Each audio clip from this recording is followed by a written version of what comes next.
ମୋ ଚ୍ୟାନେଲକୁ ଆପଣଙ୍କୁ ସ୍ୱାଗତ ଜଣାଉଛି। ଆଜି ସଂକ୍ରାନ୍ତିରେ ଆଜି ଭାତ ଡାଲମା ଯୋଉଟା ଯିବ ଏଥିରେ ହେଇଛି ଭାତ ଯେ ମୋ ଝିଅ ନମସ୍କାର ଯା ହଁ ଏଥର ଗୁଳେଇ ପାରିବି ମୁଁ ଗୁଳେଇ ଦେଉଛି ଖାଇଦିଅ।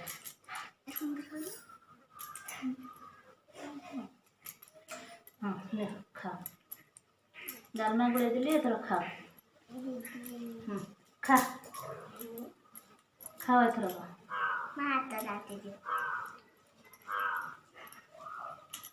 ଖାଅ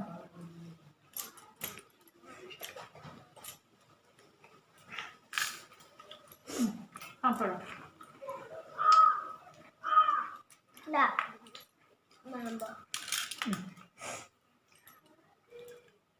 ଖଟା ଖାଅ ଡାଲମା ଭଲ ହେଇଛି ନା ନାଇଁ?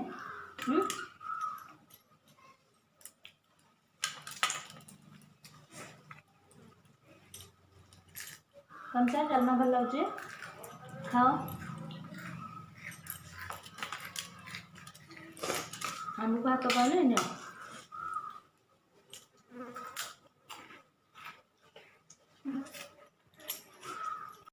ତନିଷା ବର୍ତ୍ତମାନ ବେଶୀ ଭାତ ଖାଉନି, ଖାଲି ଆମ୍ବ ଖାଇବାରେ ବ୍ୟସ୍ତ।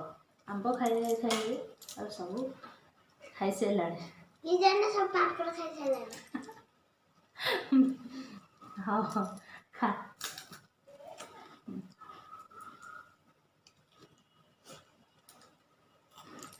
ଦେଖ କିଏ ଫାଷ୍ଟ ହଉଛି ଖାଇବାରେ।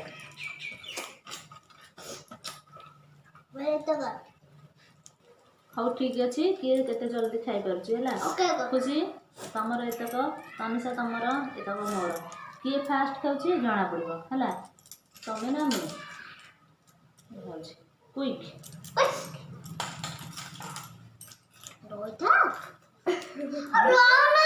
ହଁ ହଉ ରହିଲି। ତନିଷା ଭାବୁଛି କାଳେ ମୁଁ ଆଗେ ଖାଇଦେବି, ସେ ସେଥିପାଇଁ କହୁଛି ରୁହ। ସେଥିପାଇଁକା ସେ ବ୍ୟସ୍ତ ହୋଇପଡ଼ୁଛି। ହଁ ହଉ ସାଇଜ୍ କରିଦେଉଛି। ହଉ ଫାଷ୍ଟ କାହାର ସରୁଛି? ହଁ ମୋତେ ତ କବଲ ଦେଇଦେଇଛ ଆଉ।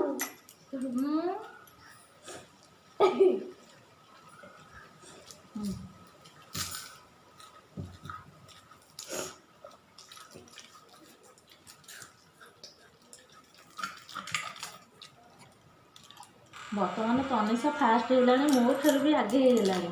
ତନିଷା ସତକୁ ଆ ଭିତରୁ କେଉଁ ଜିନିଷଟା ବେଶୀ ଭଲ ଲାଗୁଛି, ଟେଷ୍ଟ ଲାଗୁଛି? ଖଟା ନା ଡାଲମା ନା ପାମ୍ପଡ଼ ନା ଆମ୍ବ? କ'ଣ? ତନିଷାକୁ ଖଟାଟା ବଢ଼ିଆ ଲାଗୁଛି। ତନିଷା ସବୁ ଖାଇଦେଲେ, ଏ ଭଗବାନ ସବୁ ଶେଷ କରିଦେଲା। ଆଉ ଖୁସି ଆମର ତ କ୍ୟାମେରା ପଛରେ ଅଛନ୍ତି, ତାଙ୍କୁ ଲାଜ ମାଡ଼ୁଛି, ସେ କ୍ୟାମେରାକୁ ଦେଖିବେ ନାହିଁ। ଖୁସିଙ୍କର ସରିଲା ଅବସ୍ଥାରେ ହେଲାଣି, ତଥାପି ଆଉ ଅଳ୍ପ ଅଛି। ଖୁସି ଲାଷ୍ଟ, ତନିଷା ଫାଷ୍ଟ, ମୁଁ ସେକେଣ୍ଡ, ଖୁସି ଲାଷ୍ଟ। ମୁଁ ବି ସେକେଣ୍ଡ ହେଇଯିବି। ଖୁସି ଏଥର ଜୋସରେ ଏଥର ଖାଇଲେ ବାପରେ। ତନିଷାର ସରିଗଲା, ସେ ଗଲା ହାତ ଧୋଇବାକୁ, ପୁରାପୁରି ଫାଷ୍ଟ। ତାକୁ ଗୋଟେ ପେନ୍ ଗିଫ୍ଟ ମିଳିବ।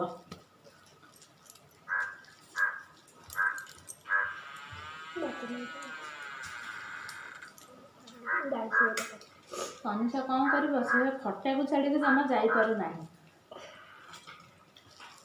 ଯାଇଥିଲା ପୁଣି ଅଧା ବାଟରେ ଆସିଲା।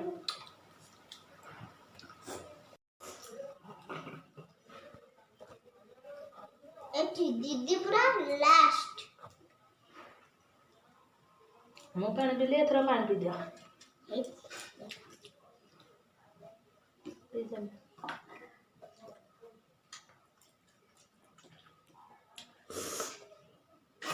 ଖୁସି ତମର ସଇଲା? ଖାଅ ଜଲ୍ଦି ଖାଅ। ଏଠି ପୁରା ତଣ୍ଟି ଦେଲା ପୁଅ